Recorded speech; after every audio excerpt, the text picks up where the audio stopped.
Oiê! Eu sempre acho curioso como morar fora faz a gente prestar atenção em coisas que no nosso país às vezes passam meio batidas. Mas nos últimos dias, por exemplo, tem sido impossível não acompanhar as discussões sobre a reforma trabalhista aqui na Argentina, provocada pelo governo do então presidente Javier Milei. Confesso que no início foi muito difícil para mim, para eu conseguir entender como que funciona a imprensa daqui. Logo de cara percebi que muitas emissoras são muito tendenciosas. Então optei por pesquisar um pouquinho mais e tentar entender essas mudanças. Porque a gente precisa saber que reforma trabalhista nunca é apenas sobre a economia. Nunca é apenas sobre números. Ela é, na prática, sobre a vida cotidiana, sobre estabilidade, sobre quem perde mais e quem quase nunca é mencionado. Porque quando se fala em flexibilização, em custos, em mercado, parece tudo meio abstrato. Mas isso sempre se traduz em algo muito concreto. Em jornada, em salário, em segurança, em possibilidade de planejar a própria vida.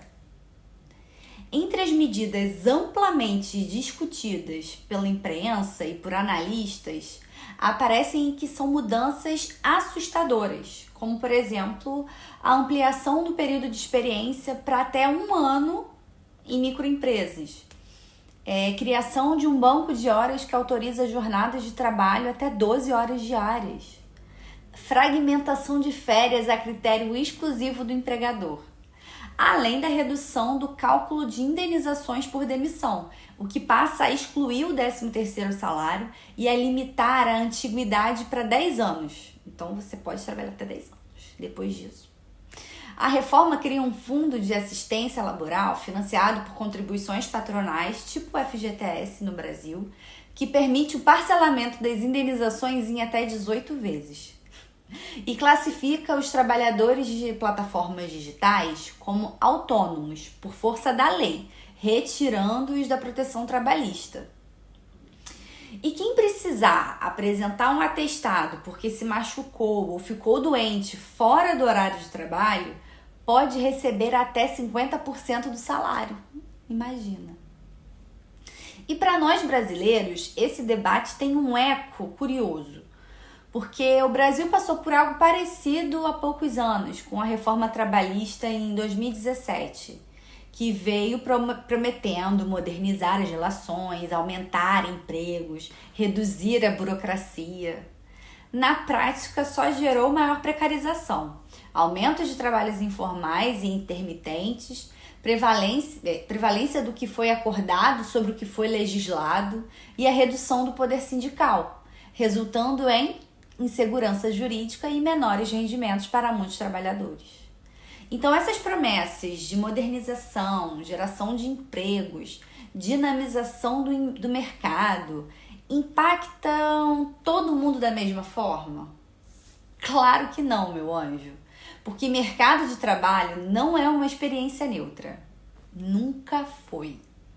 Mulheres historicamente ocupam posições mais precárias, mais instáveis, mais mal remuneradas. São a maioria em trabalhos informais, a maioria em empregos de cuidados, a maioria em vínculos frágeis. Então, quando as regras mudam, os efeitos também não são distribuídos igualmente. A flexibilização para quem já está numa posição vulnerável não tem o mesmo significado. Pode significar mais insegurança, mais rotatividade, mais dificuldade de negociação. E isso não é apenas uma discussão jurídica ou econômica, é uma discussão profundamente social. Porque o trabalho estrutura a autonomia, estrutura a independência estrutura as possibilidades de escolhas, especialmente para nós mulheres. Quando o trabalho se torna mais instável, o que acontece com quem já enfrenta desigualdades históricas? Claro, Brasil e Argentina possuem contextos completamente diferentes. Histórias diferentes, economias diferentes, mas certas dinâmicas elas se repetem de forma impressionante na América Latina. Sempre esse discurso da necessidade, da urgência, sempre a promessa de melhoria futura, sempre a tensão entre proteção e flexibilização. No fundo, o que mais me interessa nesses debates não é apenas a reforma em si, mas quem aparece e quem desaparece dessas narrativas. Quem é considerado um sujeito central das políticas? E quem vira quase que um detalhe ínfimo, um detalhe estatístico. Porque trabalho nunca é apenas um trabalho. Ele atravessa dignidade, autonomia, poder de decisão. E isso tem gênero, tem classe social, tem idade, tem cor, tem muita história envolvida. Recentemente, o país viveu mobilizações e muitas paralisações relevantes aqui na Argentina. E a discussão dessa reforma gerou essa paralisação geral aqui, impactando diversos setores da economia, porque eles buscam por maiores direitos e não por impactos negativos em sua renda. Enquanto o mundo inteiro está focando e discutindo modos de reduzir a jornada de trabalho, Milei me vem seguindo na contramão com essa possível ampliação de jornada de trabalho, gente, até 12 horas, além da limitação do direito de greve. A história dos direitos trabalhistas na América Latina não pode ser contada apenas pela perspectiva das instituições que os criaram. Ela precisa ser compreendida a partir da experiência concreta de quem as conquistou.